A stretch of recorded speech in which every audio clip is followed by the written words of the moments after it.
You're listening to the Worldwide Sports Radio Network.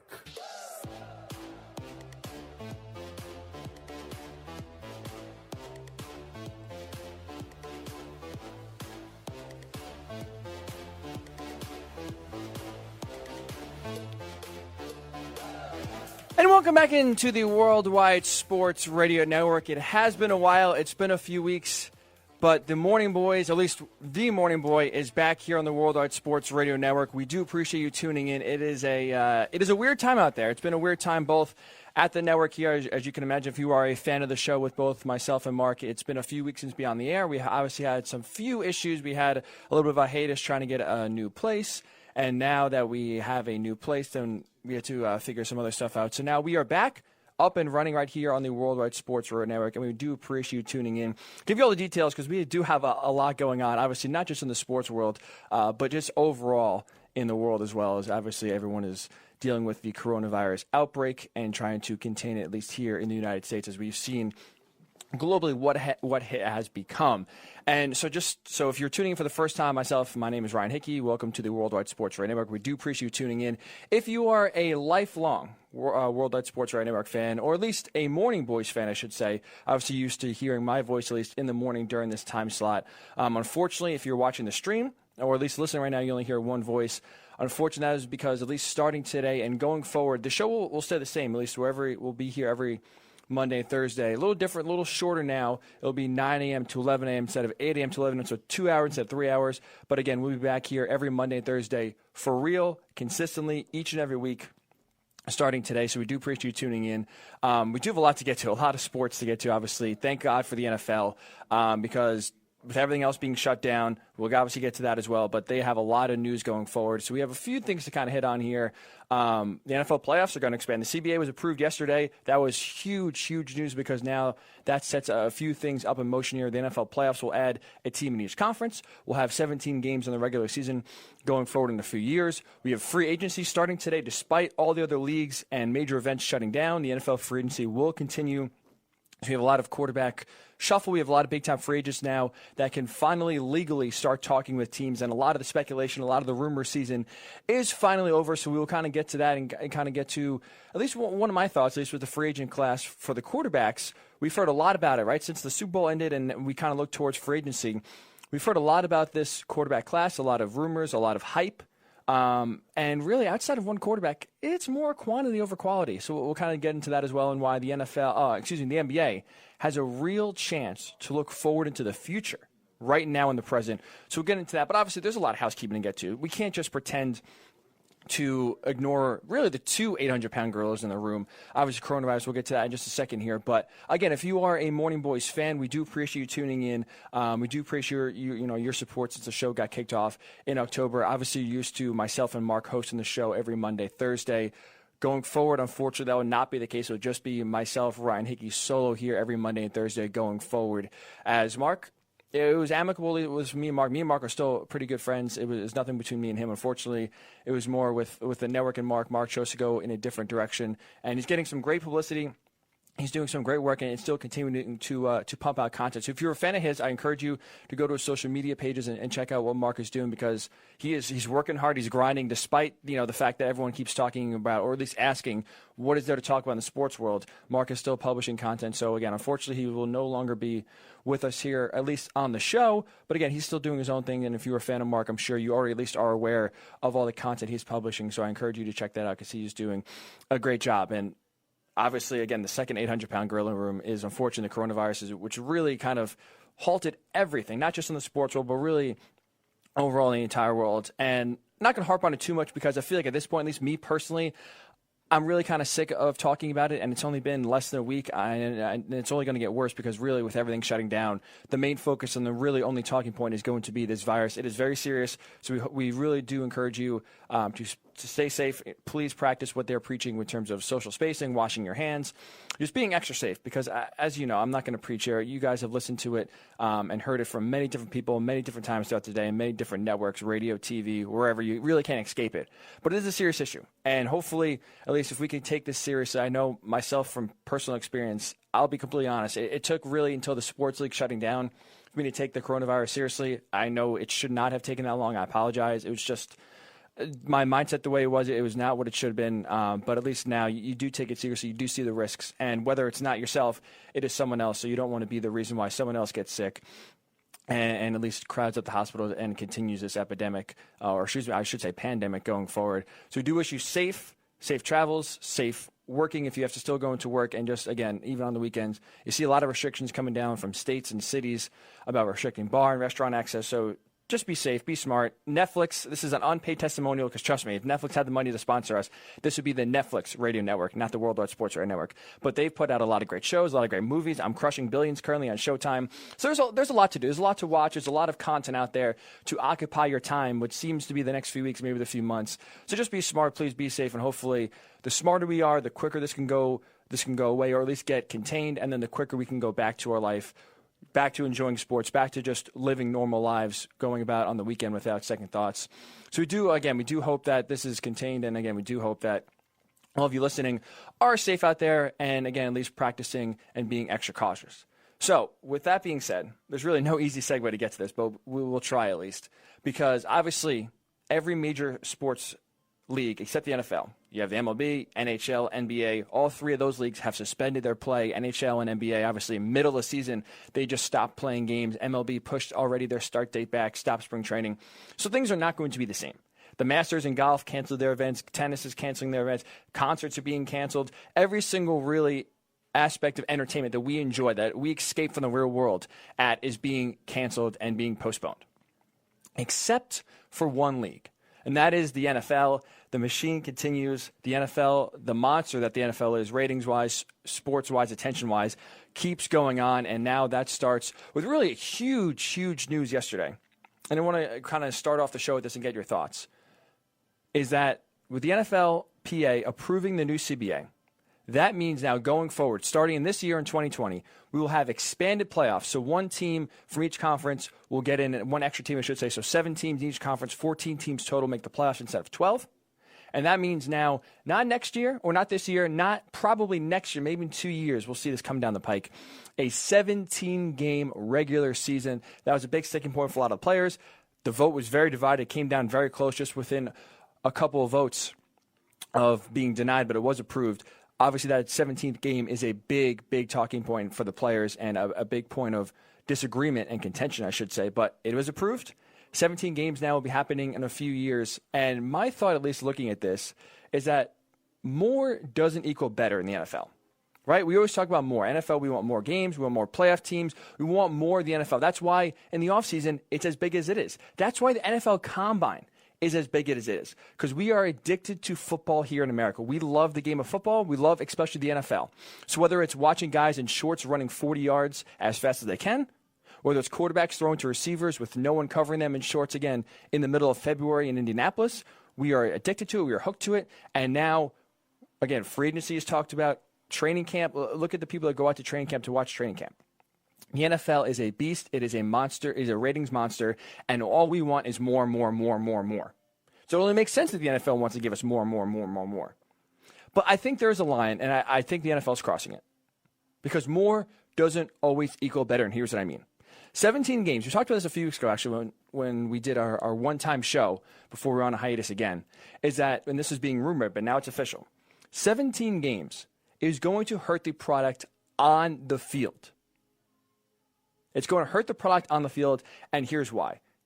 It's because of all the concessions and all the restrictions now that are going to be placed on practice time and off-season workouts to make sure and ensure that players are their healthiest possible when it comes to playing these games. And here's what I mean by that. So with the 17th game added, again, it's not going to be for at least 2 years, I would say, before we see this implemented for real and 17 games becomes a new norm. But with that extra game now, what has to be taken away? That's going to be training camp and practice time, and that's already been in effect. You look at training camp. Right now, you are allowed 28 padded practices. When the 17 games goes into effect, that will go down to 16. They will reduce a preseason game, so from 4 to 3. That does not have any effect because guess what? We watched the preseason the last few years. It stinks. We want less of the preseason. We're getting that. And also, the main players don't play in the preseason. Now more teams are being cautious than ever and holding their players back and taking the chance that they're just going to go into week 1 without really any sort of preseason action against another team. Because it's not worth the risk. We've seen major players get injured in preseason and be out for the year.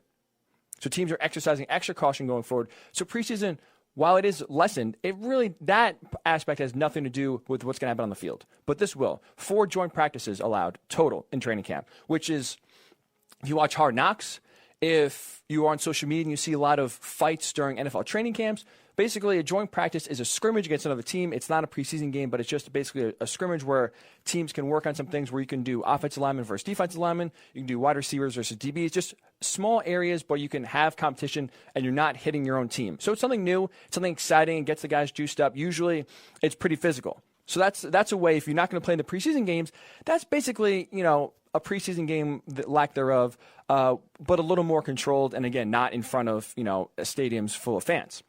But so now having those kind of practices limited, this is why it's going to hurt the product on the field. Because less hitting in training camp, less padded practice in training camp means that those players who rely on physicality in order to kind of knock the rust off, get back into football shape, are not going to have that. And that specifically is offensive linemen. Right? Them more than ever, they have to be physical. They have to kind of hit each other, and they have to have that cohesiveness in order to gel and form together as a unit. It's hard, offensive and defensive linemen especially, compared to every other position on the field, it's hard to kind of knock the rust off and get into football shape without actually hitting someone, without actually playing in a game and kind of getting back in football shape that way. That's the best way to do it. Receivers can run routes, quarterbacks can throw, they work on their timing. Obviously, the running backs they don't really get hit in the preseason anyway because they take enough abuse during 16 games, that is, let alone now adding an extra game. But these less physical practices in training camp, and forget about it during the season. There's going to be no physical contact at all. Barely, I'm sure they'll be in pads during the week. But this is why it hurts the NFL. Because now you're going to have these teams, and especially these lines, go into week 1 of the regular season, where in past we saw them work out the kinks in preseason and during training camp, to where week 1 comes, the product is usually pretty crisp. They're usually ready to play. And for the most part, you could see teams come out of the gate pretty strong. We will see less of that. The first month, first 2, 3, maybe even 4 games of the season is going to be now these players working back into football shape on the field in games that actually count. For all we know, the week 1 of the regular season basically could be a preseason game in terms of the style of play that we see. Right? Because now this is the first time that teams are really hitting each other. Offensive and defensive lines are really getting physical for the first time. This is live. This is real. There's no restrictions. This is not a practice where if someone's getting beat or if someone gets beat pretty bad, you can stop it before someone actually gets seriously hurt. This is real. There's going to be no restrictions. There's no referees coming in, blowing the play dead early because the offensive line or the defensive line or a receiver or a running back or a linebacker or a defensive back is in a bad spot. They're not really into game shape, and they're just getting pummeled. That's not going to happen. So we're going to see some bad football early on because the training camp is going to be basically more of a walkthrough now, and it's going to be preserving as much physicality, leaving it just in the game, just in those 17 games, than it is in practice. And again, these players will be less prepared going to the season. So not only is the first month of the season going to be hard to watch, it's going to be sloppy, it's also going to be dangerous, and here's why. The offensive lines are the ones that are really going to need the time during the games to kind of gel, get cohesion, and kind of be on the same page with each other. You know who suffers the most? Quarterbacks. Because guess what now? If there's miscommunications on the offensive line, if there are players that totally aren't physically ready and back in football shape, still trying to work out the kinks on the field, guess what? If they're getting beat, if defensive lines and linebackers are getting to the quarterback, the quarterbacks are going to get hit more. They're going to take bigger hits, I should say. And this exposes franchise quarterbacks to extra pain and extra hits early on. And this is your franchise. These quarterbacks, the way they're getting paid and the way they're viewed to take over the game, quarterback is the most important position in sports. Forget football, forget anything. It is the most important position in sports. So now you're going to put your quarterback behind an offensive line that is shaky, that is not ready to play, and you are putting all this money, investing all this money, all of this hope on the season into one guy that he can carry you. If you're the Chiefs, you put that in Patrick Mahomes, and you saw what happened. He helped you win a Super Bowl. So you're going to tell me in 2 years you're going to put Patrick Mahomes behind an offensive line that really is not ready to play? You think they're going to be okay with that? You think fans are going to be willing and excited for the regular season to start, and now here's Patrick Mahomes taking hit after hit after hit for the first 2 or 3 weeks, and basically for the first month of the season, you're hoping and praying that he just doesn't get hurt for the rest of the year? That's what's going to happen. And that's when really the tone sets in, where if these guys get hurt, if multiple franchise quarterbacks start getting hurt, missing time, missing years, guess what? The overall product suffers. Because we see if you don't have a quarterback, you don't have a chance. And the gulf and the gap for a backup quarterback compared to a starting quarterback is massive. Absolutely massive. So now you're leaving your quarterback, your franchise, susceptible to extra hits and more physical contact because you're taking contact and physicality out of training camp to save it for the extra game that these owners so badly want to get revenue. And not to mention, this is my last point here.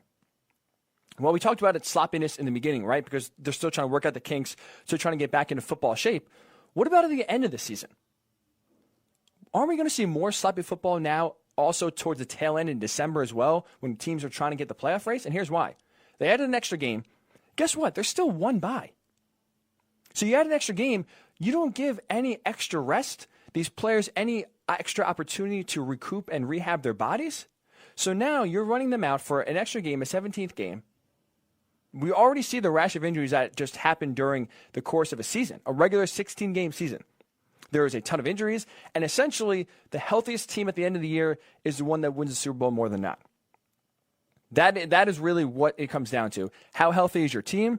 How healthy is your quarterback and your star players? Because those are the ones that wins games, and if you have health there, you are good. But now, again, if you're leaving your most important players susceptible to hits early on, end of the year, you don't give them an extra time to recoup and make sure they're healthy for the playoffs and for the playoff push. So you got to think, with an extra game with less rest, there's going to be more injuries. More injuries, again, leads to sloppy football and bad football.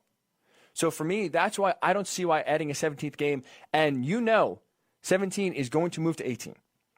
It might not be for 10 years. It might not be till the new CBA is discussed and they try to get a new deal done by 2030. But 18 games is coming. It's not going to be stuck at 17. It's going to go to 18. So eventually we're going to see 2 extra games, maybe 1 extra bye week, but essentially you're putting more players at risk.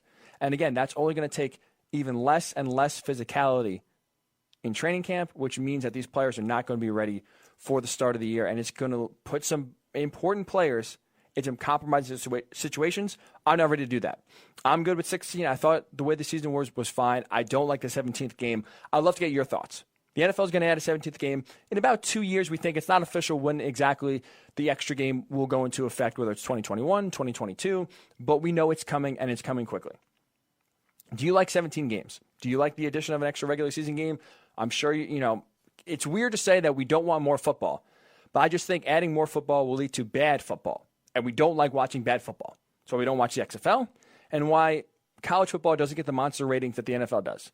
Because the NFL has the best, cleanest, most crisp product of football that we'll ever see. That's why we eat that up more than anything else. We don't watch Canadian football. We just watch the NFL mostly because of good, clean, great football. That I think will suffer, and I'd love to hear your thoughts. So it's a little weird. Usually we have the phone line. We give you the phone number. With the new place, we don't have a phone number. So this may be actually easier for you if you want to connect and kind of get your quick thoughts, especially if you're at work. Obviously, it takes time to call, and obviously if you're on the phone, it's tough to maybe if your boss is walking by, kind of play that off as you're talking to a client. So no phone, so this is what we're going to do. So if you're on social media, I'm on Twitter at Ryan_Hickey and the number 3. That's Ryan_Hickey and the number 3. If you want to drop me a tweet there on your thoughts about the 17th game, we'll read it on the air. If you want to tweet at our Worldwide Sports Radio Network account at WWSRN_radio. That's at WWSRN_radio. First of all, you should be following that account anyway, because not only is every show that I do on Monday and Thursday posted and broadcasted live on Twitter through that network, but also all the other great shows. The Haystack, Third and Long, you have Down to the Wire with Errol. We have some great shows on the network that are resuming. I know we've taken a little bit of hiatus, that are resuming now and going to be back. A lot of people have some time to kill, right? No sports to watch. A lot of businesses are asking employees to work from home. So you have some time to kill. You need some entertainment. We are here to provide that entertainment. So you should be following that account again at WWSRN_radio. That's at WWSRN_radio. You can tweet there. Tweet my personal handle at Ryan_Hickey. And number 3, if you're on Facebook, search Worldwide Sports Radio Network. Throw us a like because, again, every show that is broadcasted, you will get a notification that show is live. And you can tune in and be entertained, again, by the great shows we have on our network Monday through Friday here all throughout the day. So if you want to post a comment there, we can read that as well on the air. So no phones, will be all social media interaction. Love to get your thoughts again.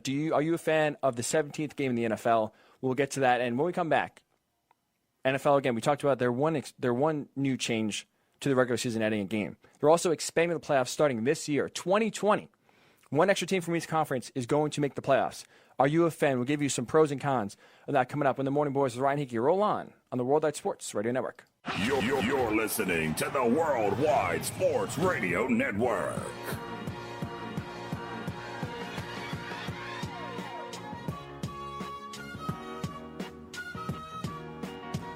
Welcome back into the Worldwide Sports Radio Network. Ryan Hickey with you here. Again, if you're used to hearing my voice in this time slot, don't be alarmed. That is absolutely normal. We are back here every Monday, Thursday, a little bit different, 9 a.m. to 11 a.m., so a little bit of a shorter show than normal if you're listening to the Morning Boys. And again, this will be the new format, the new time slot going forward every Monday, Thursday, just 9 a.m. to 11 a.m. And despite no sports going on currently, we still have a lot to talk about, and we'll keep you, worst case scenario, entertained, because it seems like if you listen to the CDC, if you listen to government officials, this is going away no time soon, and we will be, at least without sports, selfishly, if you look at it strictly just from a sports perspective, we will be without sports for a while. Adrian Wojnarowski of ESPN reported last night that NBA, best case scenario, is hoping to restart their season again back in middle to late June.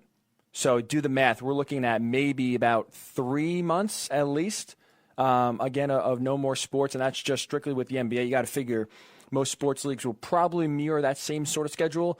But again, we'll get to the NBA in a little bit because I think that schedule and that timeline is very interesting for a possible story that came out a few weeks ago, actually, about the NBA changing the season. So we'll talk to you a little bit about why the NBA can look into the future right now in the present. We'll get into that again in a little bit. Like I said, so we have no phone lines. We do appreciate you tuning in. Again, a lot of free time now with a lot of people working from home, so we do appreciate you tuning into the show. Again, so if there's no phones, the only way to really interact and get your thoughts on, and maybe easier for you as well, is through social media. So again, my personal handle at Ryan_Hickey and the number 3. You can drop me any question you want. We just talked about the NFL and 17 games. If you like it, if you like the addition of a 17th game, I do not, because I think it's going to water down the regular season, because less physicality will happen in training camp, so more teams will try to work out the rest of those first few weeks, putting quarterbacks, those franchise quarterbacks, in a compromising situation here. You can also drop a tweet at WWSRN_radio. That's at WWSRN_radio. Again, should be following that anyway, because every single show we do, Monday through Friday, on the weekends, 8 a.m., 6 p.m., 3 p.m., we have shows all throughout the day, every single day. Follow that, because you'll get a notification on Twitter that a show is live. And again, we're here to entertain. Right? Even if there's no sports going on, we are here to entertain, get your mind off of whatever it's work or, unfortunately, whether it's coronavirus, because, again, we've seen a lot of distractions that have been taken away. So now the main focus has been, unfortunately, only on the coronavirus. But, again, we will get into that later on. So, again, if you want to tweet me, Broadway Kroll, at Broadway Kroll, Tyler Kroll did drop a question here. It's interesting. So he said, where do you think Tua gets drafted and by whom? So that is the big question. It seems Joe Burrow is going to go number 1 to the Bengals, and there's been a lot of different rumors, a lot of different speculation. You heard rumors that maybe the Redskins are possibly thinking about drafting Tua at number 2. Remember, they drafted Dwayne Haskins last year in the first round. He was their guy, rookie quarterback. Played okay. I mean, didn't get on the field till about halfway through the year. Some questions about if he knows the playbook or not. But you got to remember, new coaching staff, new regime. Now, Ron Rivera comes in, replaces Jay Gruden. So there's no loyalty, there's no ties to Dwayne Haskins. I don't think that the Redskins are going to draft Tua at number 2. So this is kind of a cop-out answer. I think, at least right now, from what you kind of see and what you read, I would say Tua goes either number 2 or number 3. But I don't think he's going to get drafted either by the Redskins, who hold the number 2 overall pick, or the Lions, who hold the number 3 overall pick. 2 teams to look out for, I think, the Dolphins and the Chargers. The Dolphins, because they have a ton of draft capital at their disposal. They traded away basically any player with any sort of value last year, and in the offseason, they got back a ton of picks. So they have more than enough picks to trade up a few spots to kind of grab Tua if that is their guy, if they think that he is the next franchise quarterback. And the Chargers are interesting because I want to kind of get this a little bit as well, why they are one of the best teams and the best fits for Tom Brady. But now you got to look, too. The Chargers are in a tough situation here because they already have no fans, right? They go from San Diego to L.A. They play in a soccer stadium. Despite it being the smallest stadium in the NFL, they can't even fill it up with their own fans. Every single team that travels there fills it up, and they play 16 road games a year. So the Chargers need something to hold on to, give some fans some hope. And really, again, when you're competing now with the Rams, who 2 years ago went to the Super Bowl, have a young head coach that a lot of people still think highly of in Sean McVay, just paid a young quarterback who was the number one overall pick a few years ago in Jared Goff.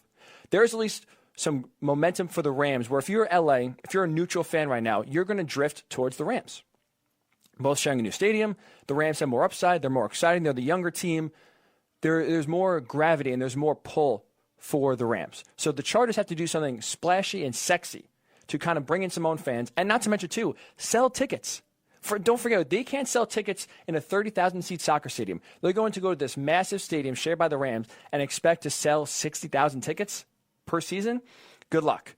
But that, though, can be done and accomplished if they draft Tua Tagovailoa. So I think those are, at least right now, the two teams to watch out for, because the Chargers, who have the number 6 overall draft pick, aren't jumping up that high, but they need something to give the fans some hope.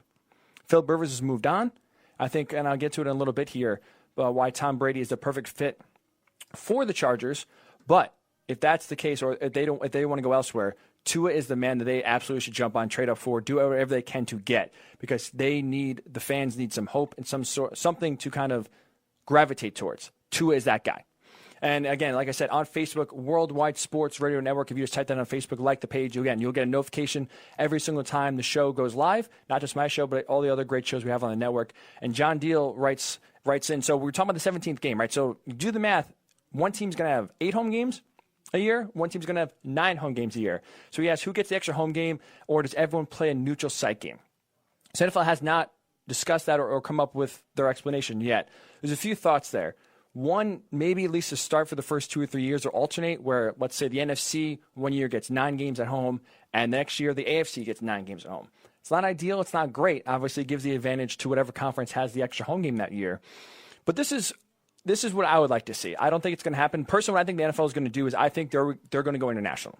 They want to make sure that they have enough stadiums available in different countries where they can take their game, do 1 or 2 games a year in Germany, in London, which they already do a few games, maybe in Barcelona, Spain. Like they want to use these massive soccer stadiums that already hold tons and tons of fans and bring the game internationally. There's no accident that London keeps gaining more and more games every year. That's the NFL's goal. They want a global game. They want to be a global league, right? You look at the NBA, the NHL, MLB, they're worried about just having a foothold here in the U.S. Well, the NFL has that. It's not going anywhere. They have a stranglehold on the markets. They want to say, how can we get more revenue? How can we increase our fan base overseas? So I think when it comes down to it, for the 17 games, whether it's by the time all the stadiums are ready, maybe 5 years, 6 years, that they'll have, I think that 17th game for each team will be international. Probably, obviously, will be staggered throughout the year, but I think we will see at some point, sooner rather than later, international games, and at least one team having every international game. But what I would like to see, hope happen, again, I don't see it happen, but my wish, and if I was commissioner, this is what I would do. I would put the neutral site game, I would have the 17th game be a neutral site game, but have it in college stadiums. Right? You look at so many of these big-time, massive college stadiums, they are not in NFL territories. Alabama, Tuscaloosa, Alabama, Auburn, Alabama, Penn State, Georgia. Like these massive stadiums in SEC country, in the Midwest with Nebraska, in Texas, in Austin, and Oklahoma with the Sooners. A lot of these college stadiums exceed or are similar to capacities for NFL stadiums. How great would it be to have at Penn State a Steelers-Eagles neutral site game? Like that would be 50-50. It would be such a cool environment. And I think the NFL game would grow exponentially, and at least it would bring a nice blend of college and NFL, because you see there is a lot of college football fans only, a lot of NFL fans only. There is a great blend, don't get me wrong, but this is a great way to kind of bring both together community-wise and game-wise. So I think that would be awesome to see. That's what I would do personally. Again, if I was commissioner, I don't think it's going to happen. I think Roger Goodell is going to try to go as soon as possible, as quick as possible, international, to where every single team is playing one international home game. And to try to drive revenue and go to different fan bases and explore different markets. So excited there. Excuse me, hitting the mic. So speaking of expansion, right, the NFL is expanding the regular season. They're also expanding their playoffs. So starting in 2020, right this year. Now, the NFL is adding one extra team per conference to the playoffs. So we usually have the 4 division winners and 2 wild cards. We will have 4 division winners and 3 wild cards per conference. And I'm a fan of this. I think it's going to actually be good for the game, and here's why. Because now, with adding the extra wild card, you have, obviously, just by default, more teams and more fan bases in the playoff race. Right? You open up a little bit. All of a sudden now, if you're a Steelers fan, well, your season may have ended 2 weeks ago, but now guess what? Despite losing Ben Roethlisberger, despite having Duck Hodges and Mason Rudolph alternate playing good and bad, you are still in the playoffs. Your final 2 games mean something. If you're the Rams, you just went to the Super Bowl 2 years ago. You have all the momentum coming after a young team, a young head coach. Obviously, they had a tough year. Todd Gurley was hurt, but guess what? They still were in the race, and the NFC was a very, very tough conference. And you look at the NFC West last year with the Seahawks and the 49ers, and even the Cardinals, who were a very spunky team. They were not a pushover by any means. The Rams missed the playoffs, but they were a good team. They had a tough schedule, a tough division. They kind of lost out on that hard luck. So now all of a sudden, you have the Rams, not even in the playoffs, but just in the playoff hunt. You have teams like the Steelers and other teams. So now all of a sudden, you add 1, 2, maybe even 3 teams, depending on the year and the race and the conference, that now are all of a sudden in the playoff race because they are not as far out as they would be if there's only 2 wild cards. So obviously, what does that do? That boosts attendance. If your team, I'm a fan of the Colts, right? They had a good start to the year and then kind of sagged off towards the end. They're still in the playoff race. They finished 7-9, but the last 2 or 3 games, they really did a miracle to happen. And guess what? Now, all of a sudden, if you had an extra playoff game, obviously those games are still important. You still make the playoffs. And what does that do? That helps boost attendance, right? Because even though there's 8 games, fans are not going to go to watch meaningless football. You look at Week 17, teams that are out of it, fans aren't clamoring to go. So you help boost attendance. Viewership obviously goes increasing because now, again, you're seeing meaningful football late in December. And it doesn't matter, teams are in it. So if you're in it, boom. Viewership goes up, and team apparel too. You think about it, this is a money grab, right? This is what it is. You have to think from the NFL's perspective. They're not doing this for the entertainment value. They're not doing this so more fans can kind of get a taste of the playoffs, and fans of, let's say, the Bills or the Rams that don't go to the playoffs often now get more shots at going to the playoffs. Teams like the Jets, obviously being here in New York, Jets fans live and die every year wanting to go to the playoffs. Obviously, you make it easier for them to go to the playoffs, so now they're more engaged and they have more hope and more excitement going into the season. But that's not their goal, and that's not why they did this. They want money. So attendance, viewership, and merchandise, all 3 of those avenues are going to go up because more teams and more fan bases are into the playoffs because it's harder to get eliminated. So all 3 of those go up. So I think that's why, one thing, it's a good thing. So from the bottom of the playoff race, again, it includes more teams and fan bases, so that's good. But you also look at what they did at the top of the playoff race as well. So in adding the extra team, they also removed 1 bye. So now only the top team in each conference gets a bye. Obviously, we're used to the old format. The top 2 teams get a bye, and the 2 division winners host the 2 wildcard teams. Well, now when you have 7, obviously you have an odd man out. One team from each conference gets a bye. So what does that do now? Now that forces teams at the top who have the division locked up, who maybe think they have at least a bye locked up or a chance at a bye. That forces a lot of these teams at the top who've had a really good year, maybe are thinking about resting teams in Week 17 or now will be Week 18 in a few weeks. Well, guess what? They can't do that anymore because now that bye is, all the more important to get. Because now you can have a 13-3 season, win your division pretty easily, have a great year, and next thing you know, you're playing on Wild Card Weekend. You never see 13-3 teams playing on Wild Card Weekend. But guess what? The Ravens went 14-2 this year. They had a great year. If you have a 13-3 year, you are more incentivized and more motivated to finish strong because you want that bye. You don't want to play on Wild Card Weekend. You want to give your teams a rest. Think about it. You're playing an extra game without a bye. And now you take away 1 bye in the playoffs, you're going to be playing more and more football than you ever have. And what did I say in the open talking about 17 games? 17 games and the Super Bowl and the playoffs is all about basically health. If you are the healthiest, more times than not, you will win the game. And how does that help? By having a bye in the playoffs, you rest your players, give them some extra rest, and again, have them fresh heading into that second round. So now teams at not only the bottom are more into it and have more meaningful games, teams at the top now can't cruise in their Week 16 and Week 17 games, despite, again, having the division locked up, probably looking and setting their sights towards the playoffs. They still have to play every game hard because they need that bye, and they can't sit risk basically on their laurels because you see now how important that bye is to teams. And finally, at least like for me, you look at with adding more teams, it's not watering down the playoffs. Because in the NFL, similar to baseball, once you get in, any team can really win. We just saw last year, the number 6 seed, the Tennessee Titans, beat the New England Patriots, the best dynasty we've ever seen in the NFL, still intact with Bill Belichick and Tom Brady. They beat them in Foxborough, something that's impossible to do, hasn't happened in 10 years. So they go in there, and then they beat the number 1 seed, the Baltimore Ravens, who had the best regular season of any team this year. A 6 seed. So adding extra teams to the playoffs is not basically just inviting them to get killed by whoever they play in the first round. These teams have a legitimate chance to win. So 2010, we've seen 4 wild card teams, 3 of them being the 6th, so the last and final team in the playoffs, make it to at least the conference championship game. Go back, the 6 seed Packers won Super Bowl 45. So it's not like it's impossible where it's the NBA, where you never had a 7 or 8 seed win an NBA Finals, and whoever gets in is just an invitation to get swept in the first round by the best team in that conference. These teams have legitimate chances to win and pull upsets. And again, look no further than just last year. The Titans had a lead in Arrowhead in the second quarter going into halftime against the Chiefs. They're 1/2 away from going to the Super Bowl as a 6 seed after beating the best dynasty that's impossible to beat at home and beating the team that had the MVP at quarterback Lamar Jackson and the best regular season of any team in the NFL this year. So it's possible. This is not an invitation to get flattened. This is not an invitation to get killed. This is not just a chance to hang a banner and say we made the playoffs, rah, rah, rah. These teams have legitimate chances to win a game, win 2 games, win 3 games, hell, even get hot and go to the Super Bowl. And again, we saw the Packers in Super Bowl 45 win as a 6 seed.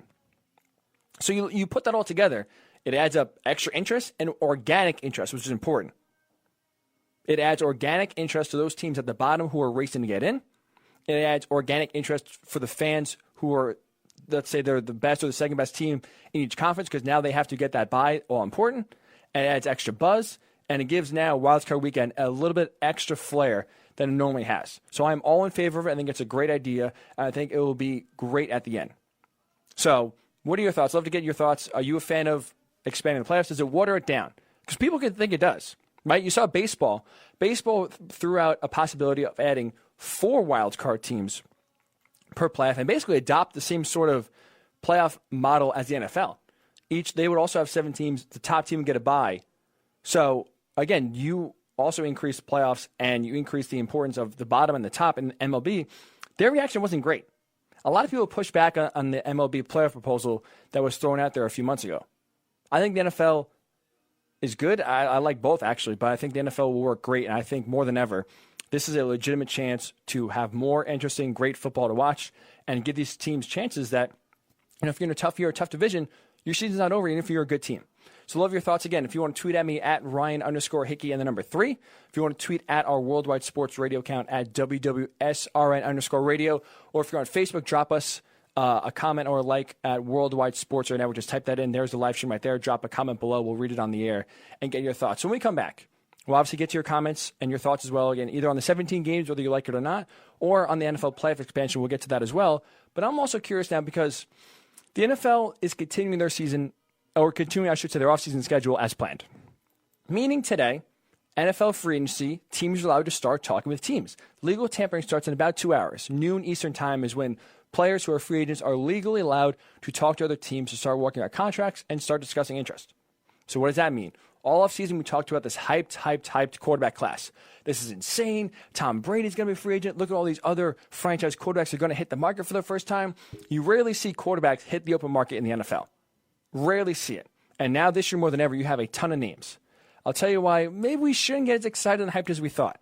Quantity over quality when it comes to the NFL free agent quarterback class. We'll get to that as well when the Morning Boys, Ryan Hickey, roll on the Worldwide Sports Radio Network. It's the Worldwide Sports Radio Network.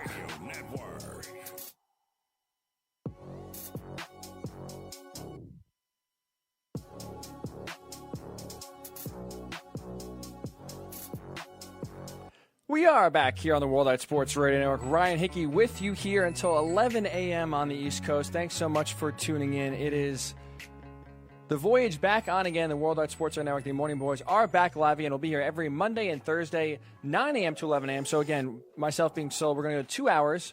So 2 hours every Monday and Thursday, and hopefully bring some entertainment, bring some sports news, and again, just at least worst case scenario, try to take your mind off of the pandemic that is going on, unfortunately, with the coronavirus. Obviously, not much sports to talk about, but we will definitely try our best to keep you entertained as the weeks, hopefully not months, but who knows, as the months continue. But the good news is, at least if you are a sports fan, there's still plenty of news with the NFL. So the NFL, despite every other league and event getting shut down, the NFL continues as normal. NFL free agency will start in about, again, 2 hours here at the top of the hour. So the beast continues. The news will go on, and who knows, we may find a home for Tom Brady here in a little bit.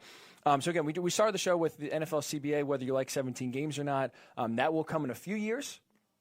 I was not a big fan of it. I think they will water down the regular season and make for some sloppy football, both in the beginning, at the end of the year. And the other thing that happened with the CBA being ratified now and the NFL changing some of their formats is that the NFL playoffs will expand starting in 2020. So starting in this year, one extra team in each conference will make the playoffs. Are you a fan of it? You think it waters it down? Again, so if you're just tuning in, we appreciate you listening. We thank you so much for giving us a few minutes here to make us part of your morning. So there is no phone line. I know if you are a big Worldwide Sports Radio Network listener, we always used to give out the phone number. New studio, no number. So how we're going to do is all social media interaction. So if you go to Worldwide Sports Radio Network on Facebook, type that in, throw a comment underneath the live stream. We'll get to that. We've read already a few on the air so far. We'll get to all those comments before we get out here at 11 a.m. Or if you're on Twitter, at WWSRN_radio is our Worldwide Sports Radio Network Twitter handle. First of all, just throw that a follow right away because you'll get an alert not only when the Morning Boys go live every Monday and Thursday, 9 a.m. to 11 a.m., but also the other great shows. Ron Marks has some great shows. The Haystack with Mike Guido is a great show. So you get an alert right there every time a show goes live. Boom. You'll be locked in. You won't miss a show. And again, there's a lot of great content here on the Worldwide Sports Radio Network that we're getting back started. I know we did take a little bit of a hiatus here, a little bit of some issues trying to get some studio time and figuring out where we are, but we are settled. We are back, and we are here dedicated to give you some entertainment and, again, some knowledge as we go forward in this interesting time. So at Worldwide Sports Radio Network on Facebook, at WWSRN_radio on Twitter, or my personal Twitter handle at Ryan_Hickey and the number 3. Drop a comment on your thoughts. Again, NFL schedule 17 games or the NFL playoffs being expanded by one team for each franchise. We'll read those on the air and, again, kind of bounce and get your thoughts to whether you like them or not. We'll stick with the NFL. We do have some NBA news to get to, and we'll do a new segment that we get to a little bit as well. Some quick hitters here is there's some other news that a little bit small. Again, some sports knowledge or sports news, despite nothing, games-wise being played and practice going on. But there's some sports news that's leaking out, so we'll kind of get to those small stories before we get out of here as well. But the NFL free agent quarterback class, right? We've heard a lot of hype about this since the Super Bowl ended and really even leading into the Super Bowl because it's led by one guy, and that is Tom Brady. For the first time in his career, Tom Brady will be a free agent. He will not be, or he will have the option, I should say, to leave the New England Patriots and play for whatever team wants to have him. Something we've never seen before in, again, the Brady and Belichick era. So obviously, his name brings a lot of weight. Despite being 43, I think he still has some good years left, maybe at most 2, to still bring, to uplift the team and maybe make one more run at a Super Bowl, either with the Patriots or with another team. But outside of him, or including him, I should say, there's a lot of hype and a lot of discussion around this free agent quarterback class, right? Usually, especially in the NFL, that is the one sport, and especially the quarterback position, where rarely you see guys, franchise level, even I guess I should say starting level quarterbacks reach the open market. The quarterback market continues to increase money-wise and dollars-wise, so you rarely see guys who are viable and able to start on a team actually reach the open market. And this year, you have an influx to that. There is guys like Phillip Rivers, you have Teddy Bridgewater, Jameis Winston, Marcus Mariota. Remember, those two guys were taken number one and number 2, overall in their draft. So you rarely see guys drafted that high with starting experience make it to the open market. So that's why this free agent class, this quarterback class specifically, was so hyped up, so discussed, so talked about, because now you have so many guys reaching the open market that normally don't. And so now people are getting excited about this. A free agent quarterback class is loaded. Like, teams are going to really shell out and dough out a lot of money to sign these guys and try to bring whatever magic they either had or somewhat showed to their team. And notice that those names I listed, I'm not counting Drew Brees or Dak Prescott, because technically, while they are free agents, and they did add at least a little bit to the hype of why people were so excited about this quarterback class and this free agency period coming up, again, that starts today and players can sign on Wednesday, is because Drew Brees, when he announced he was coming back, specifically said he is signing with the Saints. So despite him technically having a free contract and allowing him to go wherever he wants, he's going to go back to New Orleans. That was assumed, and he confirmed that. Dak Prescott, the same thing. Technically, he's a free agent. His contract is up. He played his 4 years in Dallas. He can go wherever he wants. Well, the Cowboys have been working extra hard to get a contract extension now with him. Obviously, that is yet to come. All inclination and all thought is that they will franchise him today and then try to work out a long-term extension after that. So really, those two guys, despite technically being on the market, never really there was a thought that they would leave their respective teams. So I'm leaving them out of this discussion because it's not realistic. It was never realistic that Drew Brees was going to go play for the Raiders or the Chargers or the Patriots if Tom Brady was leaving. Same with Dak Prescott. So we're going to go with just realistic options here. Quarterbacks that are on the market, that are not going to sign with their former team, that now have a chance to go elsewhere. And my big point I want to make about this is that we grossly overrated this free agent quarterback class. There's a lot of quantity, yes. There's a lot of big names. A lot of, again, quarterbacks that we don't usually see at that position hit the market or hitting the market. That doesn't mean all of a sudden that they are good, viable options. And that doesn't mean that this quarterback class is loaded and a team should be shelling out tons and tons and tons and tons of money. Behind Tom Brady, maybe, at best case scenario, there's one franchise quarterback in this free agent pool that we'll discuss. At best. So before we start getting excited about free agency, before we start, wondering where these quarterbacks will go, let's just realistically look at who's available, and if your team signs them, what's going to happen. You look at a guy like Philip Rivers, right? He will not play with the Chargers. He is free agent. He can go anywhere he wants. First time in his career, similar to Tom Brady, that he can choose another team, and he will be on a different team if he plays and if he's signed in 2020. That right there is a big issue. He's 38 years old. His play is declining. His team's going to get excited about Philip Rivers? The biggest team he's linked to is the Colts. I'm a huge Colts fan. I want no part of Philip Rivers. No part. No thank you. There's no reason. There's no reason to sign a 38-year-old quarterback who is declining, whose arm strength is declining, who still wants to take risks and throw the ball into tight windows when he can't anymore. That's not worth it. It's not a good play and not a good signing. So I'm not really sure what team would be interested in Philip Rivers. And if your team was to say, let's say, sign Philip Rivers, how excited are you getting? If he goes to the Buccaneers with Bruce Arians, if he goes to the Colts with Frank Reich, are these all of a sudden playoff caliber Super Bowl contenders? No. This is a stopgap quarterback at best. Why are we getting all excited? Teddy Bridgewater, another guy, a guy with a lot of hype. For what? He's played one full season in his career. His career high in touchdown passes for a season. Is everyone sitting down? Do you know what his career high is? Because Teddy Bridgewater, I know he's been a backup to Drew Brees in New Orleans, and he's worked with Sean Payton. And that right there really boosts your stock. His career high for a season for touchdown passes is 14. He did that the first 2 years of his career and never came close after that. Obviously, injuries, and he's been a backup, so that's derailed it. But his career high is 14 touchdown passes in a season. And another reason why he's getting a lot of hype. Obviously, remember Drew Brees got hurt, right? He jammed his thumb against the Rams in week 2. Teddy Bridgewater stepped in for 5 games, doing 5-0. Can't knock that, right? A quarterback gets judged on the record, how many rings he gets, and more times than not, the win-loss record is reflected most by the coach and the quarterback. That's it. The receiver's win-loss record, the defensive lineman, the linebacker, no other position in the NFL do you associate a record with that position. The running back, if the team goes 3-13, no one is blaming the running back for going 3-13. If a quarterback goes 3-13, guess what? People are all over him saying you can't win. It's the quarterback's fault to go 3-13. The same can be said on the opposite. Teddy Bridgewater went 5-0, right? Can't take that away from him.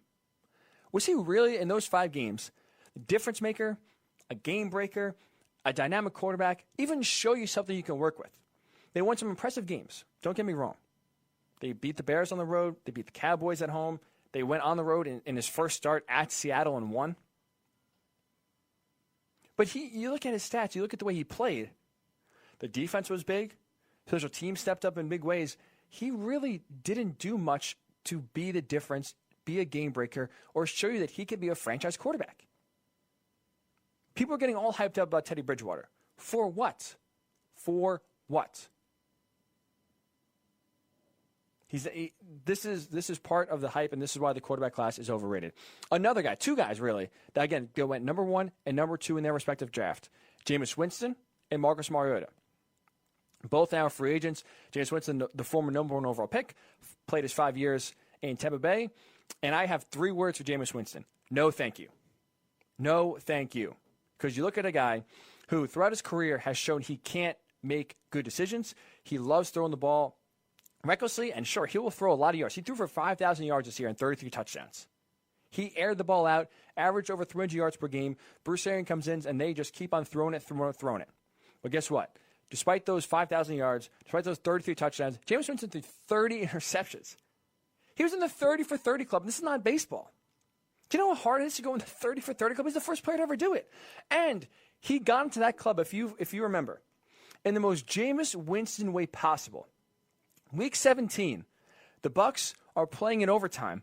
The first play of overtime, Jameis Winston on the season has 29 interceptions. He throws a pick 6. On the first play of overtime, the Bucs lose, and he gets his 30th interception on a walk-off pick 6 in overtime. That is Jameis Winston. He will make these remarkable throws. He will throw the ball into windows that you will never, ever see some quarterbacks throw it into and complete. He has a ton of talent. When the Colts played the Buccaneers, this is really the first chance I got to see a full game, right? The Buccaneers were not that great. This was my first chance to see a full Jameis Winston game. It's literally emotionally exhausting. I was wiped out, and I wasn't even the fan of the team where he was quarterbacking. He made these impressive, impeccable throws that he drops right in there to these great receivers. And then he follows it up by throwing a pass right to the defensive back's chest, throwing it into triple coverage, and they're going the other way for a pick 6. Being a fan is hard enough, right? It is exhausting. First of all, it's delusional. Us as fans, it makes zero sense why our emotional demeanor, our happiness is tied to games and players that we have no emotional connection to. We can't change the outcome of the game. And despite our team losing or our team winning, we are either extremely happy or extremely sad, and we had nothing to do with the outcome. And these players and coaches have no idea we exist personally. There's no personal connection. There's no way we can change the outcome, but we live and die with these teams and these players, and they change our mood for the day, the week, the year. Jameis Winston, I couldn't do it. It's too much of an emotional roller coaster. Being a fan is hard enough. Being a fan with Jameis Winston as your quarterback, no thank you. No thank you. Marcus Mariota, almost the opposite. Jameis Winston gets you in the fields, right? He gets you excited, then he makes you depressed. I have a fan who's a Bucs fan. He keeps trying to defend Jameis. It's an emotional roller coaster. It's not a fight worth fighting. Marcus Mariota, I feel like, is the complete opposite of that. Because he doesn't make you feel anything. He's not good. He's declined as he's played. He's regressed as he's played more in the league, which is the complete opposite of really what should happen in the quarterback position. Last year, before he was benched, you know what he averaged yards per game-wise in 2019? In the NFL, where the rules are geared towards passing the ball, where the rules are geared towards protecting quarterbacks, where it's impossible to play defense legally, it feels like, where you can't touch a receiver. You touch him 5 yards, you get a penalty. You turn around, you try to play the ball, but you touch him, you get a penalty. And more times than not, it's either an incompletion, it's a completion, or it's a penalty. So it's easier than ever to throw the ball. Marcus Mariota last year, in the 6 games he started before he was benched, averaged 196.5 yards per game with an under 60% completion percentage. That's not good. That's not good. I'm no expert. I'm no analyst. I'm no scout. I'm no coach. I'm going to tell you under 200 yards passing a game and under 60% completion percentage is not good. Not good. Solid backup, sure. But he doesn't make you feel anything. He doesn't make you feel anything because he doesn't give you that wow. He doesn't give you that exciting play where he'll run out of the pocket or make something happen with his legs or throw this incredible deep ball. He doesn't. He's your prototypical average quarterback. He'll make the safe throw. He won't take many chances.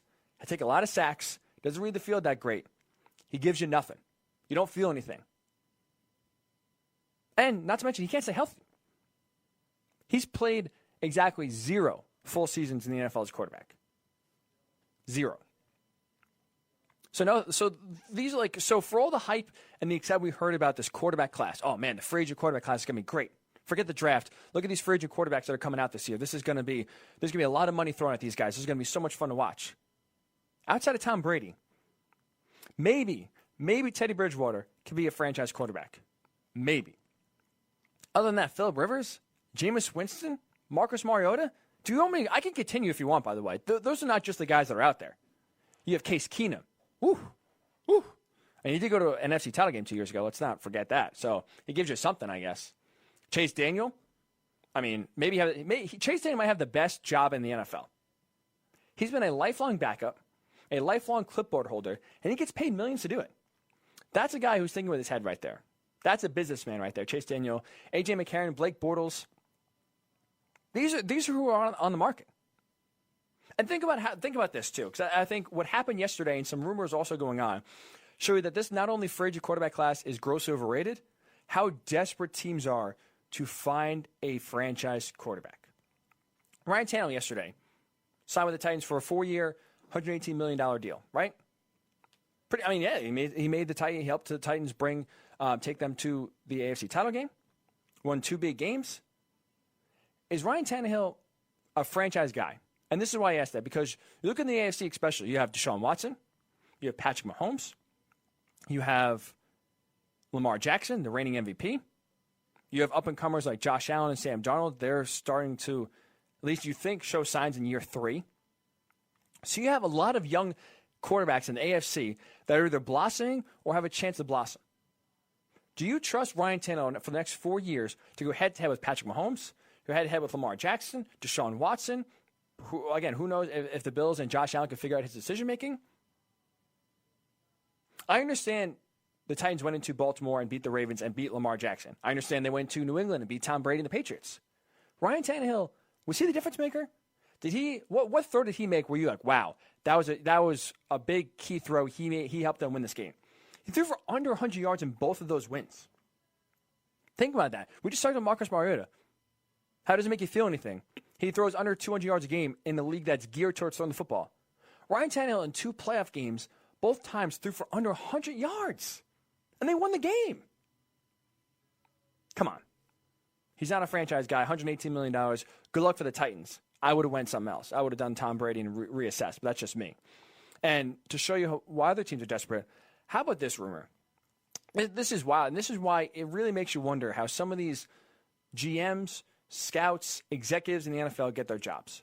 Because Taysom Hill, who, if you're unfamiliar, is basically the Mr. Do-It-All for the Saints, right? He lines up at receiver. He lines up at running back. He was a college quarterback at BYU. She's a jackknife. He plays special teams. He really does it all. He's also a restricted free agent. People are viewing Taysom Hill and other teams would sign Taysom Hill as a possible franchise quarterback. You're hearing that right. Taysom Hill, a guy who played college quarterback, don't get me wrong, but in the NFL has been a receiver, a running back, a wildcat quarterback taking the ball under center but running with the ball, plays special teams. He will be age 30 by the start of the 2020 season. He's being viewed as a franchise quarterback. Do you know how many pass attempts Taysom Hill has made in his career? 13. 13 pass attempts. So NFL scouts and executives and general managers view a guy who is a gadget player who's attempted a total of 13 passes in his entire career, thrown for 119 passing yards in his entire career. Most of that, again, out of a wildcat sort of gadget play where he runs the ball more times than not, but when he throws the ball, catches you off guard. They view this guy as a possible franchise quarterback. That shows you how desperate teams are to get a guy. Latch onto a guy, call him a franchise quarterback, and go forward. That's why this quarterback class outside of Tom Brady is so overhyped, because teams are desperate to get a guy in free agency and to get a franchise quarterback that could take them to the next level. Because the NFL, if you don't have a quarterback, you don't have a chance. That is the position that drives the bus. That is the position that gives you a chance to win. So the class is inflated because of the names that are out there and where they're drafted. Think about it. This free agency class, right? We talked about this. You have the number 4 overall pick in Phillip Rivers when he was drafted. You have the number 1 overall pick in Jameis Winston when he was drafted. You have the number 2 overall pick in Marcus Mariota when he was drafted. You have these guys drafted very high that rarely reach the free agent market that have done it now. Some big names, some big draft spots. Don't get caught up in that. Do not look at the play on the field. This quarterback class is not good. It's not good. It's overhyped. And teams that want to sign some of these guys to be their franchise player, good luck. That's all I got to say. Good luck. So I'd love to get your thoughts on that. Is there one player out of that group, Marcus Mariota, Jameis Winston, Phillip Rivers, Teddy Bridgewater, that you would want your team to sign and be the franchise guy for 2, 3, 4 years? Love to get your thoughts on that. Again, no phone, so if you drop us a comment on Facebook, Worldwide Sports Radio Network Facebook page, throw us a like. You'll get an alert on every single show that is live. So if you drop a comment on there, we'll read that on the air. If you're on Twitter, if you prefer Twitter, that's also great. We are at WWSRN_radio. At WWSRN_radio. Same thing with the Facebook. Throw us a follow on that account, and you will get an alert to every single show that goes on our network, and you will make sure to miss none of the content that goes on in the Worldwide Sports Radio Network. So drop us either a tweet there or tweet at my personal handle at Ryan_Hickey and the number 3. Again, we'd love your thoughts on this free agent quarterback class. Outside of Tom Brady, I'm excluding him because obviously he is the name and I still think he has a lot to get to. Sorry, a lot to get to on the field, and still accomplish. Is there one guy that's a free agent quarterback that you want your team to sign that's realistic? Don't say Drew Brees and don't say Dak Prescott because they are staying with their teams. Jameis Winston, Marcus Mariota, Teddy Bridgewater, Phillip Rivers. Or, again, if you want to go crazier, some of the names I hinted at but didn't get into, Case Keenum, A.J. McCarron, Blake Bortles, be my guest. You can knock yourself out with those guys. I'll get your thoughts. And speaking of Tom Brady, the man, the myth, the legend, how do we go an hour and 20 minutes of this show and not talk about the biggest free agent in the NFL, the biggest story in the NFL, Tom Brady, where he's going? I listed 4 teams in their order of which is the best fit for Tom Brady. We'll get into that as well when the Morning Boys, the Ryan Hickey, continue on the Worldwide Sports Radio Network. It's the Worldwide Sports Radio Network.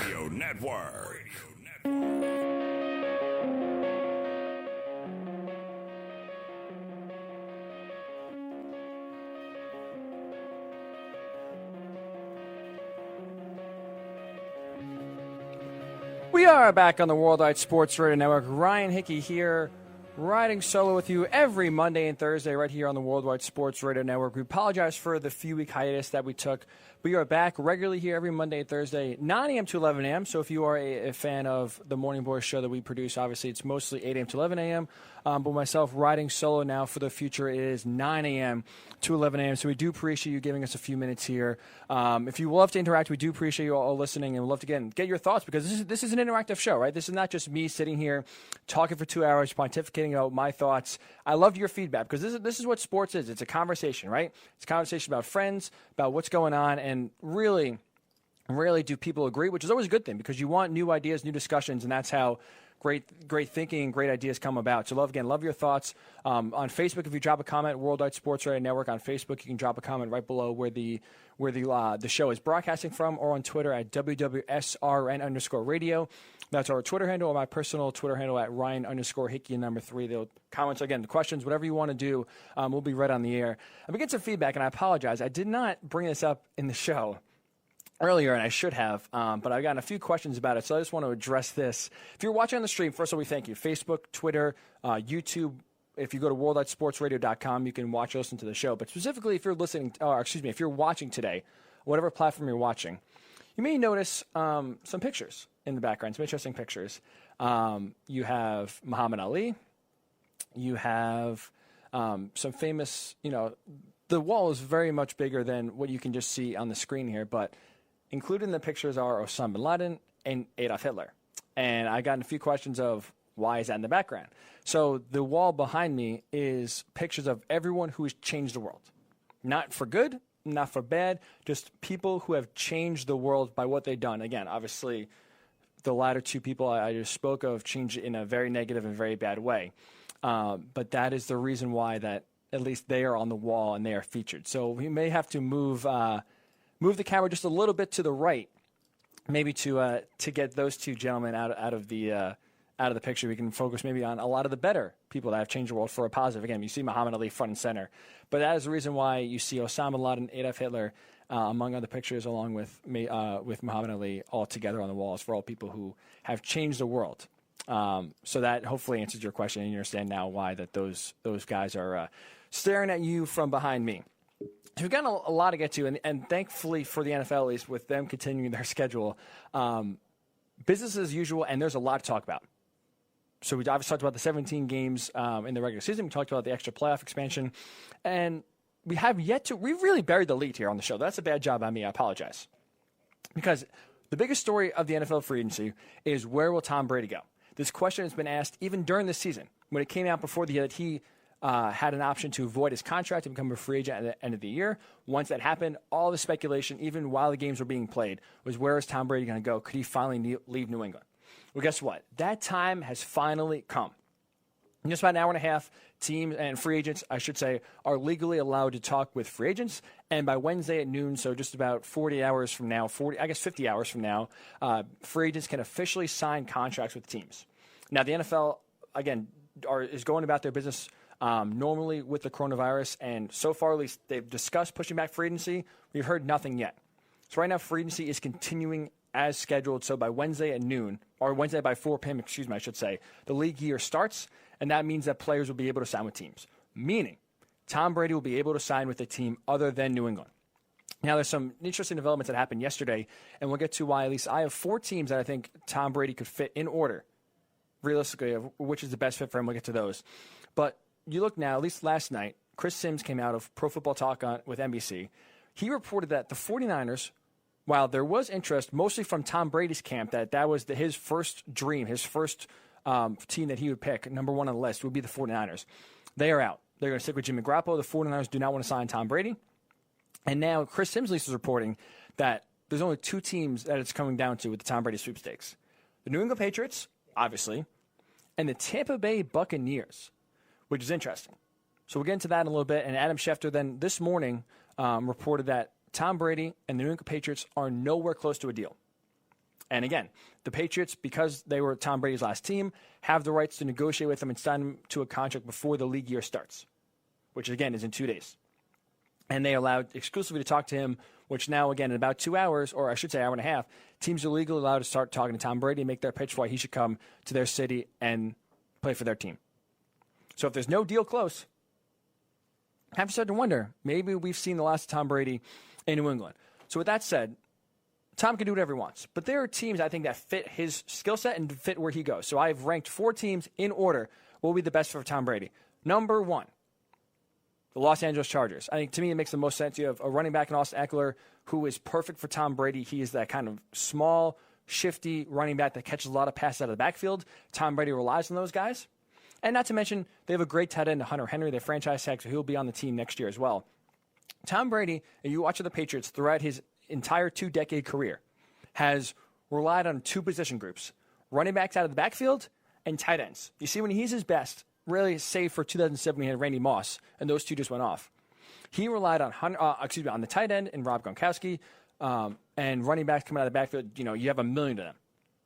Right throughout the years, Kevin Falk, most lately James White. So you have 2 guys that are perfect skill sets for Tom Brady, already in place, already signed under contract. They have a decent offensive line, which, with being 43, Tom's going to need. He's not mobile. He's not fleet of foot, never was, and he's slower than ever. He needs a good offensive line because he can't get out and run. They have a pretty solid defense. I mean, I understand the Chargers had a down year this year, right? They were 4-12. The year before they were 12-4. I understand the NFL is a year-to-year league. But they still have Joey Bosa, still have Melvin Ingram, still have Derwin James. They have legitimate players on each level of the defense. They have an important thing with 2, which is very important. They have cap space, 11th most in the NFL in terms of cap space. Why is that important? Because you have to build weapons around Tom Brady. You have to build an offense and a defense that is built to win. You're not signing Tom Brady. These 4 teams I have listed, you're not signing Tom Brady to bring him in for 2 years as a stopgap quarterback, maybe go to the playoffs. Tom Brady wants to win. He has 6 Super Bowls. He wants a 7th. He is driven by winning. He's not driven by, we'll just make the playoffs. That'll be a nice year. We'll call it a year. Maybe win a game. Who knows? But, shucks. As long as we make the playoffs, that's going to be a good year. He's going to go somewhere where it makes the most sense for him to win and where he's going to win the most. You need that cap space to sign free agents to help boost around Tom Brady because now more than ever, he is going to need bodies and he's going to need help. He's going to need a supporting cast. We've seen before. The offense has shifted in and out. There's rarely been continuity with offensive pieces and offensive weapons around Tom Brady. He's going to need that. He's going to need some big-time players, which helps because guess what? The Chargers have the 6th overall draft pick. Whoever you pick, offensive line, defense, receiver, loaded receiver draft. And guess what? That player is going to be an instant impact player. They're going to come in and they're going to already be a starter. That's going to help the Chargers team. They have 3 top 100 picks. So you're going to theoretically draft at least 3 guys that can come in right away and help boost your team. Not to mention, too, and this is important, at 43, right? You need better weather. You can't be taking some of these big hits in the cold, playing in some rainy, snowy conditions. L.A., not many better places you'd rather play. So those, at least for me, why I would have the Chargers number 1. Now, don't get me wrong, the downsides. The ownership with the Spanos family, not great. He goes from Robert Kraft, a great owner of the Patriots, does the right thing on the field for the organization and kept them. Again, he helped build the best dynasty we ever seen in the NFL. So you have steady ownership there.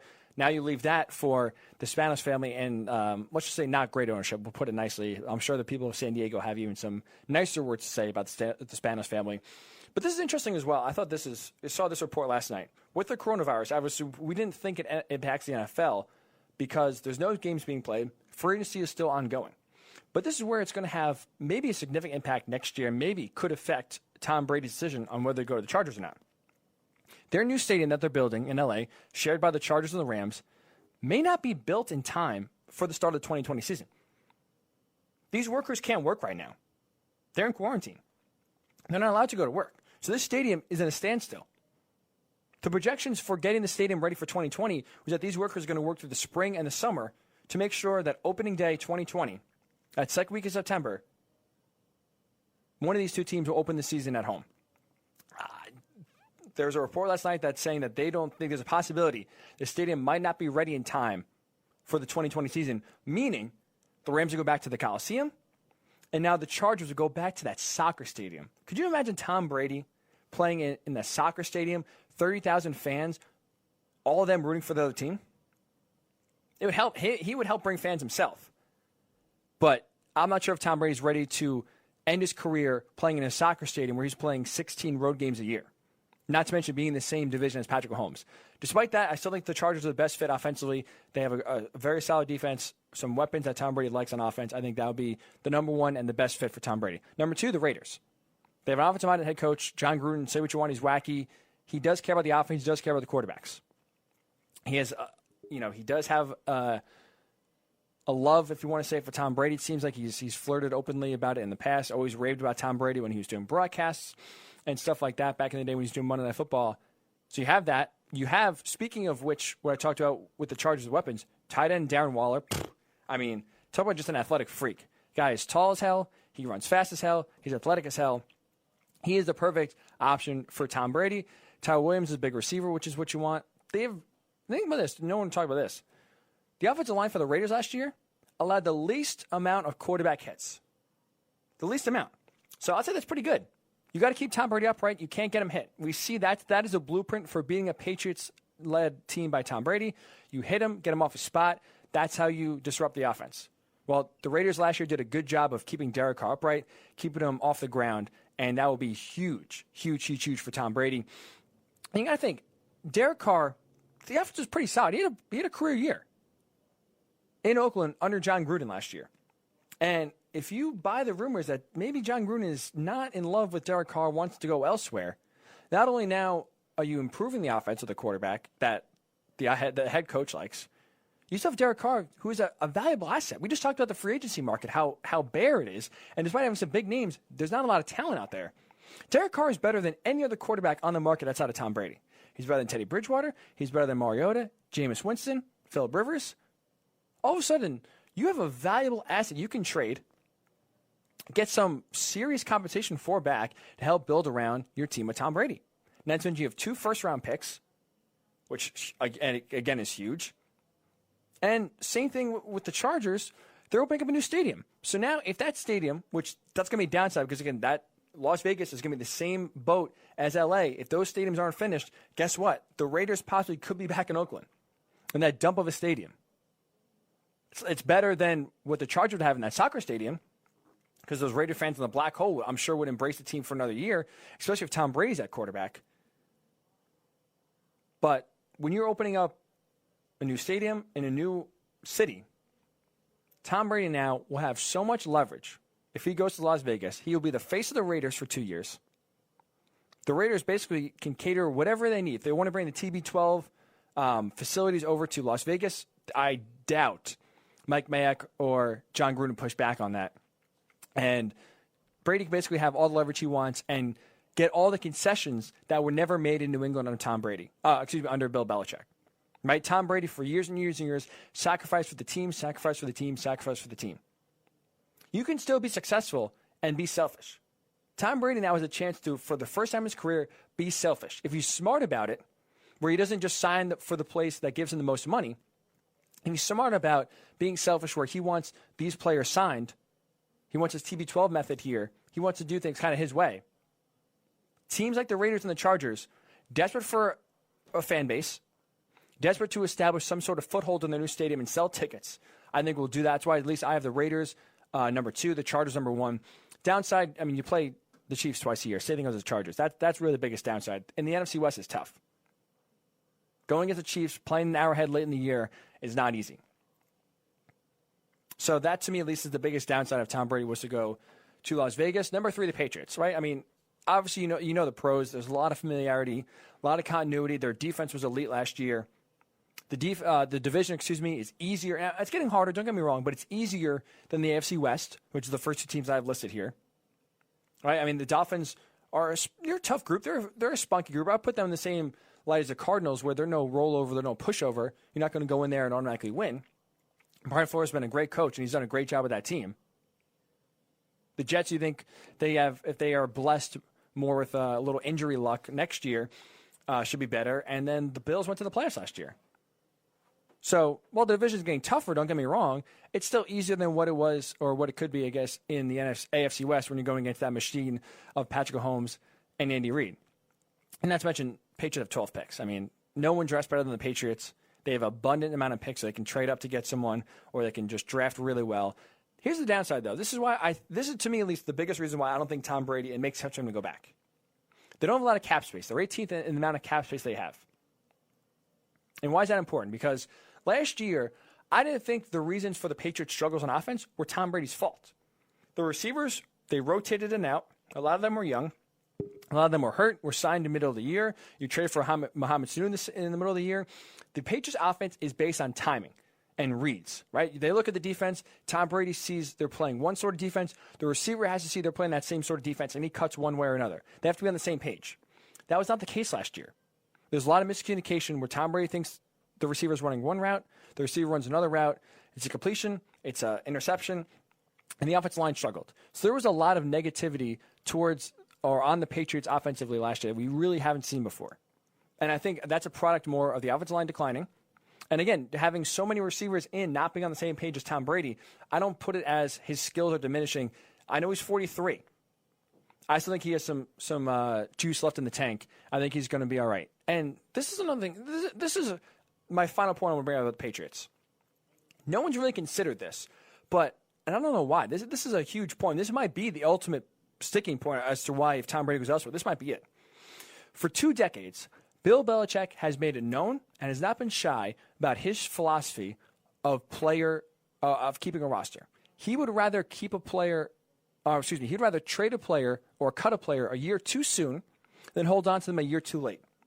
Meaning he'd rather sell high, knowing that they could have 1 or 2 good years, but then they'll decline in a little bit, rather than hold on to a player and a little too long, have them decline right in front of you, and now all of a sudden they're a liability on the team. I'm not saying Tom Brady is a liability. He's not at that stage yet. But Tom Brady, through many different players, Ty Law, Richard Seymour, we've seen it throughout the years. He is not afraid to trade talent while the market is high, get some sort of return back, and again, he'd rather be burned by giving up talent too early than rather than holding on to it too late. How do we know he's not ready to move on from Tom Brady? I understand Robert Kraft really wants Tom Brady, right? And obviously being the owner, if he wants to, he can force Bill Belichick to sign him and hold on to him. But this truly is what Robert Kraft is saying. He won't interfere. This truly is Bill Belichick's decision to make. Why does it make what sense does it make for Bill Belichick to hold on to a 43-year-old quarterback? when he can already get moving on to either signing a quarterback on the free agent market, trade for a quarterback, or with those 12 picks, trade up and get someone. Bill Belichick's all of a sudden not going to change to where he is for years and years and years. Traded guys too early.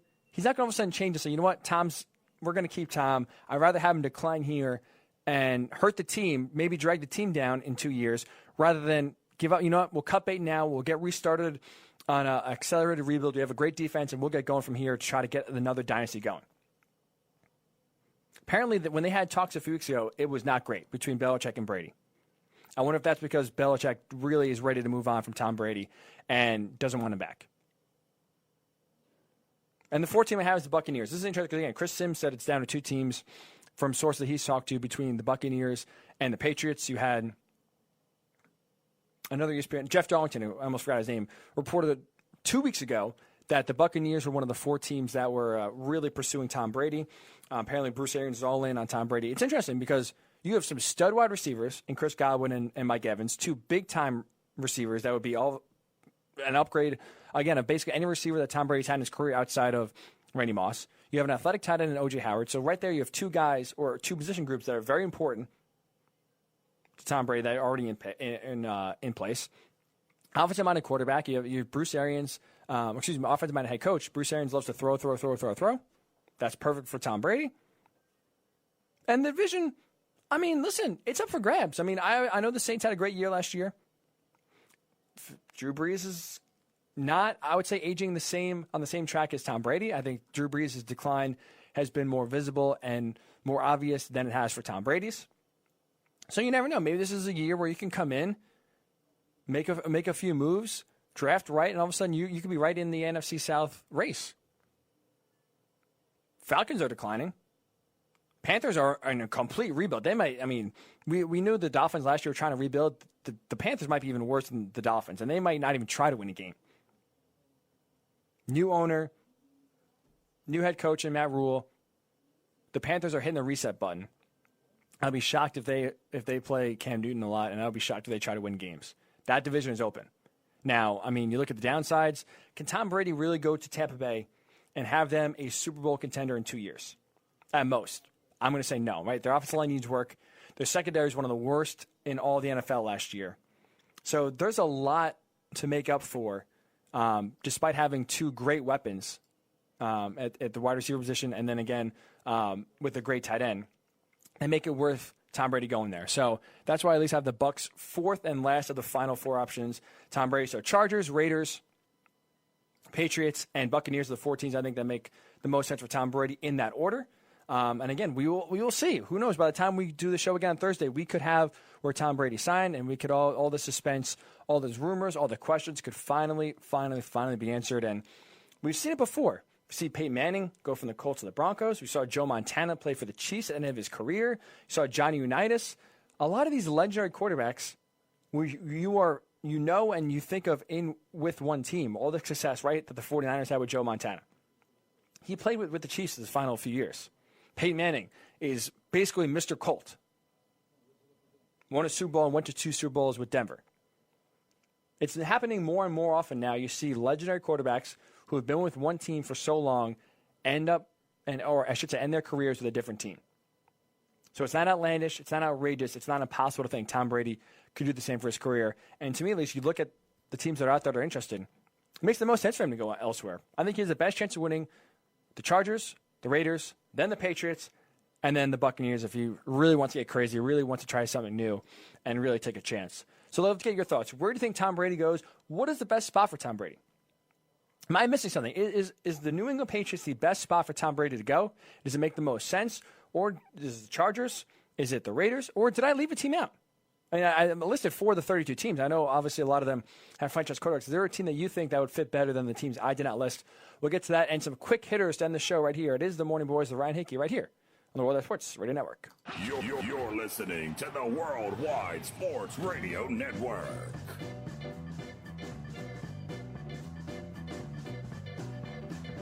We are back on the Worldwide Sports Radio Network. Ryan Hickey here, taking to the top of there. So just a few minutes left. So a lot of stories we still haven't got to, so we'll just kind of do a few quick hitters here, if you will, to kind of end the show.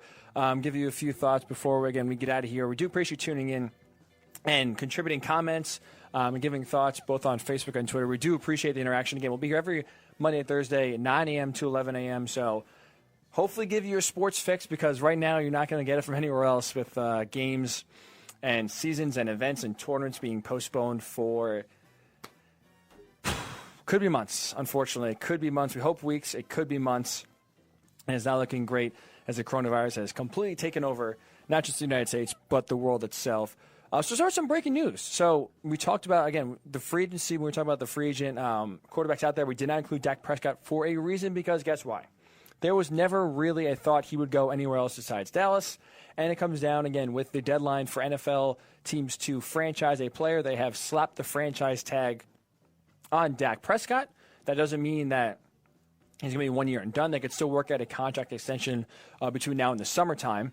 So the ball is in, really, Dak Prescott's court. It's interesting because you see the big contract that Ryan Tannehill signed. Dak Prescott's looking at that. He's saying, I'm going to get paid. Reportedly, the Cowboys offered him $33 million a year. He said no. Interesting, that might be the best thing for the Cowboys, to be honest. If you don't think Dak Prescott can win you a Super Bowl, I don't. I'm not in that camp. You can't commit long-term and a lot of dollars for a guy that can't get you over the hump. It's one or the other. Either pay a lot of money short-term and hope he gets it done, like what the Vikings did in Kirk Cousins. 3-year deal, all guaranteed. You have 1 more year to see if you can get it done. If not, you still have the core intact where you can bring in another quarterback, try to get it done. Or you go super, super long years, stretch out the money to where if you trade him or cut him, it's not debilitating on the cap. So the Cowboys slapped the franchise tag on Dak Prescott, and now they have a chance to, again, work out a deal. But, again, Dak is going nowhere. He will be in Dallas at least for the 2020 season. Again, I don't think Dak will be a quarterback that could take you to the Super Bowl. So if I was Dallas, I understand why you put the franchise tag on him. I like that approach. Take it year by year. But that's not something long-term, I don't think, at least, is the answer for Dak Prescott, quarterback for the Cowboys. Interesting, too, now, the report, DeAndre Hopkins, the great, sensational receiver for the Houston Texans, possibly could be moved. I mean, the Texans are in a tough spot here, right? Because they basically have sold their soul. They've gone all in on these really 2 or 3 years, right? They traded basically all their draft picks for Laramie Tunsil on the offensive line. They traded for, in that same trade, Kenny Stills. They gave the Dolphins a boatload of picks to try to address their offensive line. They have Deshaun Watson, a young, dynamic quarterback, still on a rookie contract. So guess what? You got to capitalize now before he gets too expensive and you can't pay other guys. In addition to because now a casualty, not because of the contract, but because of the draft pick scenario, is trading one of the best receivers, if not maybe the best receiver, at least hands-wise, in the NFL in DeAndre Hopkins, because you need draft picks. The Texans don't have a first-round pick this year. They don't have a first-round pick next year. They don't have a first or second-round pick next year. So they are in big trouble. You can't sign and you can't draft cheap labor that's really good. They don't have a lot of cap room. So right now, really, the Texans are between a rock and a hard place, and now it comes at least to the fact that the guy who may be paying the price and the guy who may be moved because of this is their best receiver in DeAndre Hopkins. He'll get a haul. Don't get me wrong. Teams will shell out 2 first-round draft picks. If the Colts were interested, they need a receiver. I'll give away 2 first-round draft picks for that guy. But the Texans need some help, and again, it seems like at least that could come at the cost of DeAndre Hopkins. The Pro Football Talk was reporting that, again, if the Texans find a deal and if a team is willing to do it. And so we'll finish up with this, too. Over the weekend, Rick Pitino was hired by Iona to be their head coach. Obviously, Rick Pitino, very infamous for not only his great coaching on the court, the scandals that found him off the court. He's yet to be in college basketball. He's over coaching in Greece since he was fired from Louisville back in 2017 for being part of that big Adidas fraud scandal that broke, where Adidas was funneling money to different players to have them go to those schools and then have them sign Adidas deals once they go to the NBA. Rick Pitino claimed he had no knowledge of this, and guess what? The NCAA found him to have some knowledge and kicked him out. It's sad to see. I'll say that it's sad to see Iona kind of go down this route. And I'm not trying to do a holier than thou, because I understand college athletics and I understand how big-time players sign, basketball especially. Let's not pretend that these players are trying to go to these schools for the love of the game and trying to win a national championship. They're getting money. But these schools are smart enough to give them money to where it can't be traced back to that coach, can't be traced back to the school, and these players, again, aren't going to say anything because they're getting some decent money. Rick Pitino multiple times wasn't able to do this. Has proved that, has brought some scandals along the way. And for a Catholic school, for Iona, who in the MAC conference, not a great conference, not a big conference, I just don't see the gain. Either they win with Rick for maybe 2 years and then he goes somewhere else and jumps, because I don't see Rick being a guy that's going to stick at Iona. Maybe win the MAC and then go to the NCAA tournament a few times a year, or a few times in his career, settling for just sticking with Iona. I think he wants to win. He wants to win big. This is finally the first school that will hire him, and once he shows he can quote unquote win clean, I think he'll go chasing bigger fish. Or Iona, unfortunately for them, Pitino does his same old tricks, gets them in trouble, puts on and gives them some sanctions, and really brings down the name of the college. So I just don't see how this is overall a net benefit. Sure, the short term when you get to the tournament, maybe make a Sweet 16, get some extra hype, maybe get some extra attention that you wouldn't normally get for being Iona in the MAAC conference. Sure. Is it worth the long-term headache of having Rick Pitino, again, scandal after scandal after scandal has followed him? God forbid it happens again in Iona. Now you're dealing with that. I just don't see the risk being worth it, to be honest. So that's why, God bless Iona. I hope it works out for you. I'm not a Rick Pitino fan at all, if you couldn't tell. I just don't think the risk is worth it. It's kind of sad to see them at least get desperate to try to get some relevancy as well. So that will do it for the show. We do appreciate you tuning in again. It's going to be a weird time. It is obviously a very weird time to kind of get the show back up and started. So really do appreciate all you that have tuned in and listened. It does mean a lot. And we, again, the show wouldn't be anything without you guys, right? The show is all about interaction, all about trying to cater the show to what you want to know, how it's engaging for you to at least make it interesting enough for you to engage with. So do appreciate all the tweets, all the Facebook comments. Hopefully keep those coming, because listen, we're not going anywhere and the sports aren't going anywhere. So right now, at least, we're going to have a lot of time, especially for those of you that are quarantined, that have nothing to do, that are just working from home, looking for a distraction, because literally everything else, concerts, sporting events, social gatherings, bar, everything you want that is supposed to be a distraction for real life and what's going on has been it's been put on hold. So at least for 2 hours, 2 times a week, we hope that we can give you some sort of entertainment, a distraction, and hopefully at least kind of, especially sports fans, kind of talk through this time together as we really start to wade into the tough times, when it really starts to hit in that no sports are happening, not much news is going on, and there's just nothing to talk about. So we do try to at least, and we will definitely keep you entertained. Sports is or not, we'll bring try to bring a smile to your face. Hopefully, again, 2 times a morning. We're here every Monday, Thursday, 9 a.m. to 11 a.m. Every morning. So again, that will do it for this edition, the reboot of the Morning Boys, you say, with just me, Ryan Hickey, every Monday, Thursday. So we do appreciate it. Stay tuned again. Throw us a like on Facebook, Worldwide Sports Radio Network. Throw us a follow on Twitter at WWSRN_radio. You will get an alert every time a show goes live on the network. We have great shows here in the morning, the afternoon, the nighttime, Monday through Friday. Our goal here as a network to keep entertained, keep you informed, keep you posted, and keep the conversation going. So we will try to do that again over the weeks and months to come. So stay safe out there, please. Practice social spacing. Wash those hands. Stay away from each other, quarantine, and we will get through this together. Watch a lot of Netflix, watch a lot of TV shows, and we will get through this together. So we, again, do appreciate listening. We'll talk to you on Thursday. Have a safe rest of your week. We'll talk to you on Thursday.